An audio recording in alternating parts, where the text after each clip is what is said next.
दोस्तों, कोई टेढ़ा सवाल नहीं, एक सीधा सवाल पूछा था। सवाल यह था कि जब विदेश मंत्री एस जयशंकर का बयान आया, बयान यह कि ऑपरेशन सिंदूर की शुरुआत से पहले ही पाकिस्तान को सूचना दी थी कि वहां बने आतंकी अड्डों पर हमला होगा। उसके बाद राहुल गांधी ने एक सवाल पूछा कि कितना नुकसान हमारी सेना को भी हुआ है, क्या कोई एयरक्राफ्ट मार गिराया गया।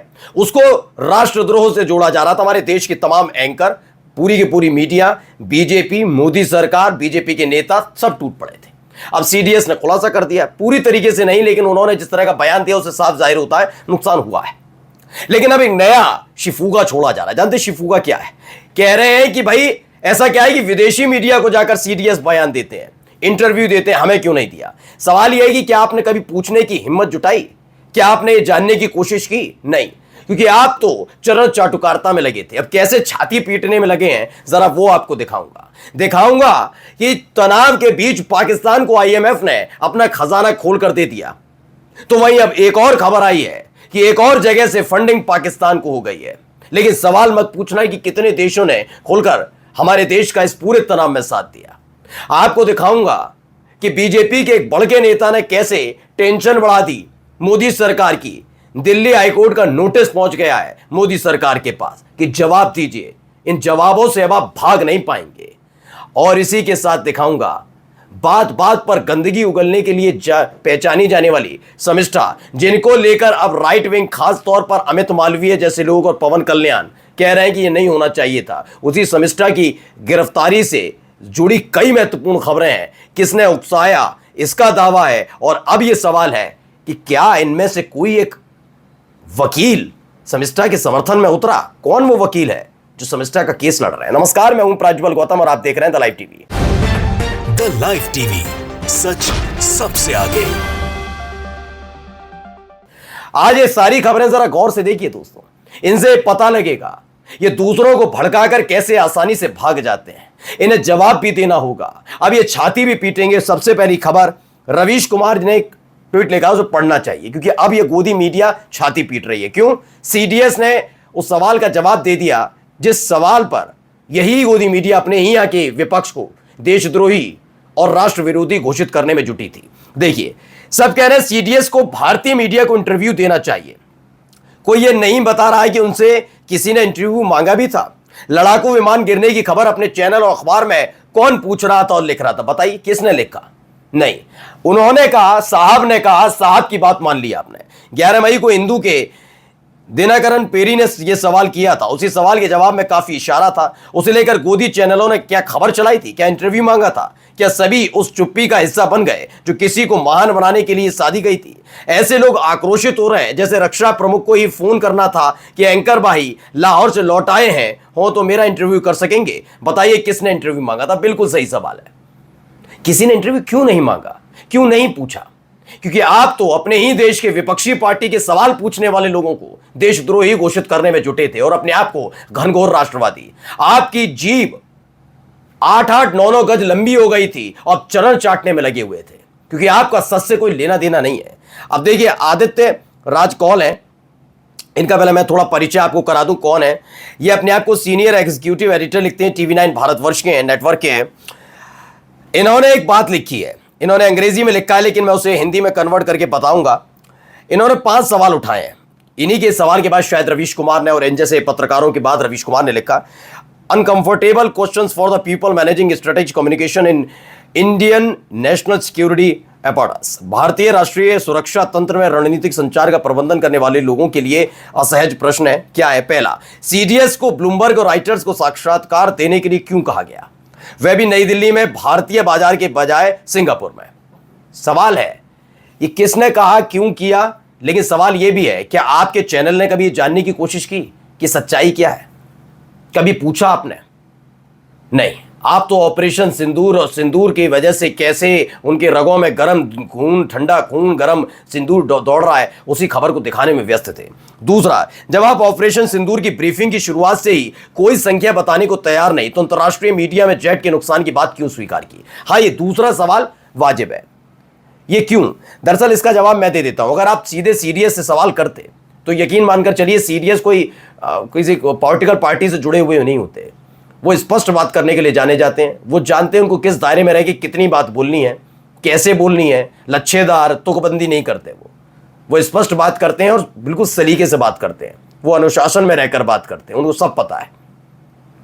लेकिन यहां राजनीति होती है, इसीलिए पहले तो आपने किया ठीक है, लेकिन अगर उनसे सवाल किया जाता तो तब भी यही जवाब देते।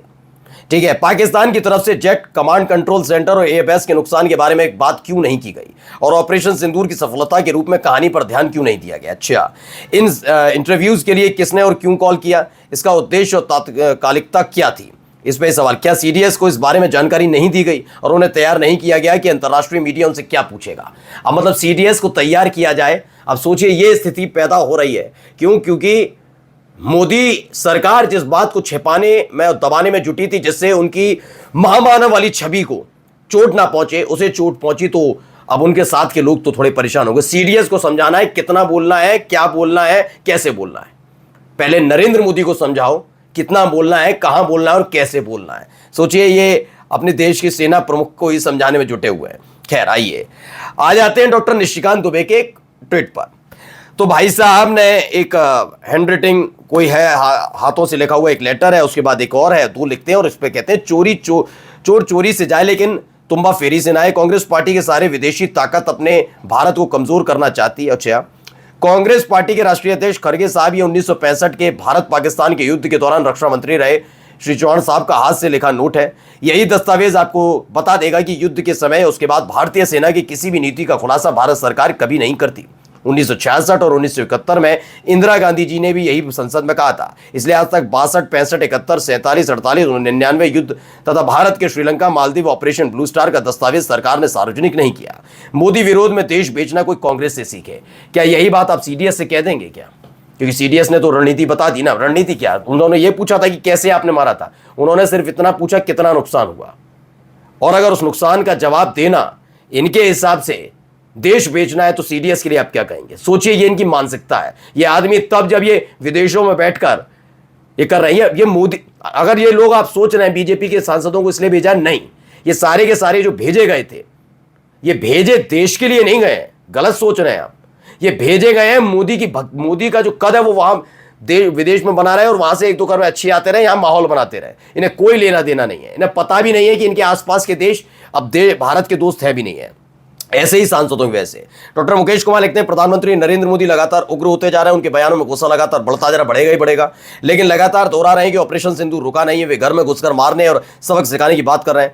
रक्षा मंत्री राजनाथ सिंह के बयानों में भी तल्खी आ गई। वे कह रहे हैं कि 4 दिन की जंग तो केवल वार्म अप थी, यानी असली लड़ाई अभी लड़ी जानी। सवाल उठता है कि देश के 2 प्रमुख नेता ऐसे बयान क्यों दे रहे हैं? क्या ये उनकी खिसियाट है, भड़ास है जो बयानों में निकल रही है? क्या जंग को राजनीति में भुनाने की हड़बड़ी है? क्या ये सरकार पर लगातार उठ रहे सवालों से पैदा हुई चिड़ है? बिल्कुल सही। ये तो साफ दिख रहा है सरकार ठीक से जवाब नहीं दे पा रही कि पाकिस्तान पर हमला करके उसने हासिल क्या किया।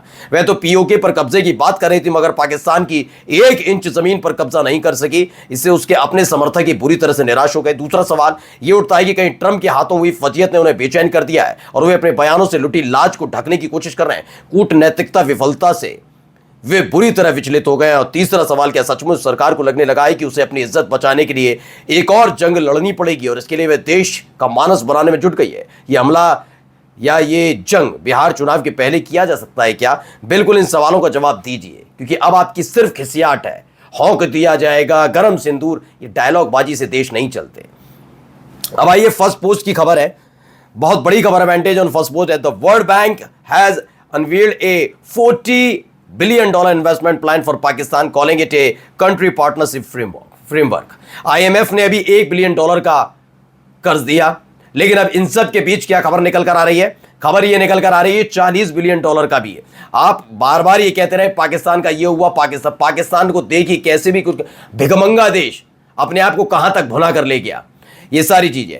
अब आइए तेजस ने खबर लिखी, Delhi high court has issued notice to Modi government. Modi government को एक दिल्ली हाईकोर्ट ने नोटिस जारी किया कि इसमें इन सुब्रमण्यम स्वामी की एक पिला आई थी। सुब्रमण्यम स्वामी ने एक याचिका डाली, उसके एवज में दिल्ली हाईकोर्ट ने मोदी गवर्नमेंट को एक नोटिस दिया है जिसमें RTI के अंतर्गत चीन ने जितना कब्जा किया जमीन पर उसको लेकर जानकारी देनी थी, जिससे बचते नजर आ रहे थे। अब कह दिया गया है कि देनी तो पड़ेगी, इस पर मतलब नोटिस जारी कर दिया गया है। ये नहीं कहा गया भी हाईकोर्ट ने नोटिस जारी किया है। अब आइए, ममता बनर्जी ने एक बार फिर से हमला बोला है। ये वही ममता बनर्जी हैं जिन्होंने हाल ही में घर घर सिंदूर बांटने वाले प्लान पर मोदी जी को जमकर फटकार लगाई थी, उसके बाद बैकफुट पर आ गई बीजेपी। मैं स्टेडियम अपने नाम पर नहीं बनवाती हूं, मुझे अपने प्रचार की जरूरत नहीं है। आपने यानी मोदी स्टेडियम बनवाया और सभी मैच वहां आयोजित कर रहे हैं। सभी मैच गुजरात में क्यों रहे? मुझे सब पता है। अगर मैंने अपना मुंह खोला तो आपकी यानी पीएम की सारी प्रतिष्ठा चली जाएगी जो आपने बाहर कमाई। कमाई कहां है मैडम? कमाई होती तो अब तक दिख रही होती। अब जरा सुनिए क्या कह रहे हैं चीफ जस्टिस ऑफ इंडिया, जरा इनको भी सुन लिया जाए। मेघवाल जी ने कहा कि योगी जी इस देश के सबसे पावरफुल और कर्मठ मुख्यमंत्री है। मैं कहना चाहूंगा कि इलाहाबाद की भूमि पावरफुल लोगों की है। योगी जी तो पावरफुल है। योगी जी तो पावरफुल है ही। खैर मुझे लगता है कि लोकतंत्र में जनता ज्यादा पावरफुल होती है और किसी एक मुख्यमंत्री को ज्यादा पावरफुल नहीं बताना चाहिए। खैर ये इनकी अपनी सोच है। अब चीफ जस्टिस ऑफ इंडिया ऐसा सोचते हैं क्या करें। अब चलते चलते एक महत्वपूर्ण खबर दिखा रहा हूं। कविश अजीज की रिपोर्ट है, अंदर की खबर सुनिए। शर्मिष्ठा के केस में सबसे पहले 3 राइट विंग के इन्फ्लुएंसर ने उसका वीडियो डाला। एक सुप्रीम कोर्ट का एडवोकेट उपनाम झा ऑन रिकॉर्ड ने भी उसका वीडियो फैलाया। कल जब गिरफ्तारी हुई तो सबसे पहले झा ने जी ने केस लड़ने के लिए 17 लाख रुपए कैश मांगे। शर्मिष्ठा का परिवार कुछ हद तक संपन्न है, लेकिन इतना भी नहीं कि एक दिन में 17 लाख का कैश का इंतजाम करे। फिर बाकी सभी सवर्ण वकीलों ने भी केस फ्री में लेने से मना कर दिया। सबने कम से कम 5 लाख एडवांस कैश मांगा। इन सब के चलते शर्मिष्ठा का बेल एप्लीकेशन कमजोर हो गया। आनंद फानन में एक मुस्लिम वकील मोहम्मद शमीमुद्दीन फ्री में केस लड़ने को राजी हो गए और उनको उम्र देखकर तय आ गई। हालांकि उनको उतना समय नहीं मिल पाया कि वो स्ट्रांग पिटीशन तैयार कर सके। फिर भी पुलिस कस्टडी से बचवाकर जुडिशियल कस्टडी में राहत दिलवा दी। जिन मुसलमानों को शर्मिष्ठा गाली दे रही थी उन मुसलमानों में से एक मुसलमान ने ही उसको पुलिस कस्टडी में 3rd डिग्री टॉर्चर से बचा लिया। यकीन मानकर चलिए जब ये बाहर आएंगी इन्हें हकीकत इनके पिता माता पिता के जरिए पता लगेगी कि कैसे इनको उकसाने वाले, गाली दिलवाने वाले, जाहलियत फैलाने वाले भाग खड़े हुए। यकीन मानकर चलिए इनके सुर बदलेंगे। अभी इनको पता नहीं है शर्मिष्ठा को क्या हुआ है। तो कविश अजीज ने एक और लिखा, चंदन नाम के लड़के ने शर्मिष्ठा से भड़काऊ वीडियो अपलोड करने को कहा था और ये कहते हुए कि वो हैंडल कर लेगा। जब वीडियो वायरल हुआ और शर्मिष्ठा के प्रति लोगों में आक्रोश बढ़ने लगा तो चंदन ने मदद के बजाय शर्मिष्ठा को हर जगह ब्लॉक कर दिया। मेरी बेटी का ब्रेन वॉश कर उससे ये सब करवाया गया है, शर्मिष्ठा के पिता कहते हैं। अपने माता पिता की बात तो सुनेंगी ना शर्मिष्ठा बाहर आकर। और चंदन कौन है इसका पता लगाना जरूरी है, क्योंकि इसी चंदन नाम के व्यक्ति का 2 जगह नाम और आया था।